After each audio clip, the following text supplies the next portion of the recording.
Assalamualaikum warahmatullahi wabarakatuh. Selamat datang di Koki MP, Komunitas Kajian Ilmu Manajemen Pendidikan yang diampu oleh Bapak Amril Muhammad selaku dosen manajemen pendidikan.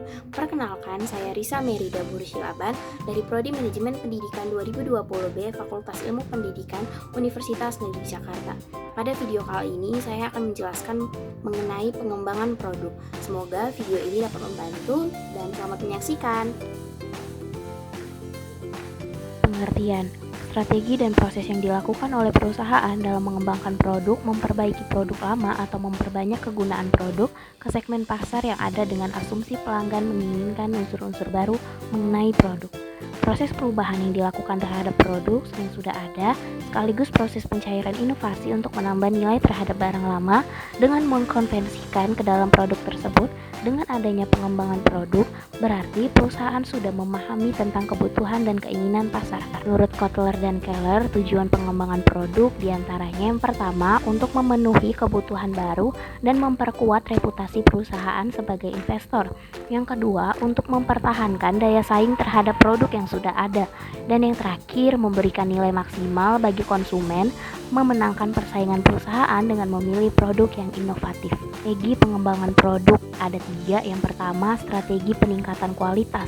Produsen dapat meningkatkan daya tahan produk dengan meningkatkan kecepatan pelayanan terhadap konsumen.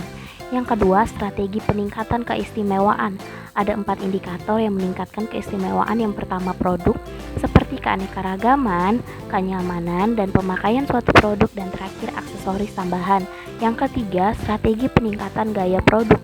Produsen bisa meningkatkan nilai suatu produk dari segi pemilihan warna produk, rancangan atau desain yang menarik, dan kemasan yang dapat memberikan nilai tambah.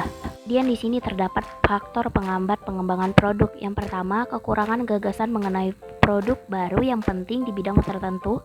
Yang kedua, pasar yang terbagi-bagi karena persaingan yang ketat. Yang ketiga, mahalnya proses pengembangan produk baru. Yang keempat, kekurangan modal. Kelima, waktu pengembangan yang lebih singkat. Dan yang terakhir, siklus hidup produk yang lebih singkat. Kemudian di sini ada menganggarkan pengembangan produk. Terdapat 3. Yang pertama, dengan mendukung dan membiayai sebanyak mungkin proyek dengan mendapatkan beberapa pemenang. Yang kedua, menetapkan anggaran lead bank. Mereka dengan menetapkan presentase dari angka penjualan atau dengan membelanjakan sesuai dengan yang dibelanjakan oleh pesaing.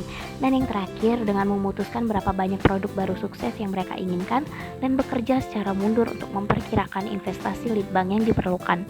Kemudian terdapat jenis-jenis pengembangan produk menurut Kotler dan Keller lagi.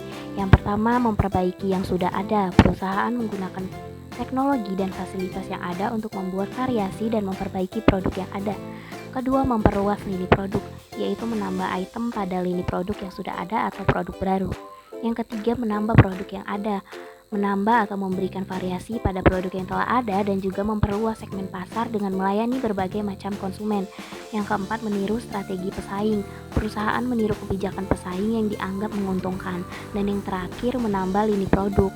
Dalam hal ini, penggunaan fasilitas-fasilitas untuk mempromosikannya memerlukan proses yang baru pula. Demikian pemaparan dari saya, kurang lebihnya saya mohon maaf dan saya ucapkan terima kasih.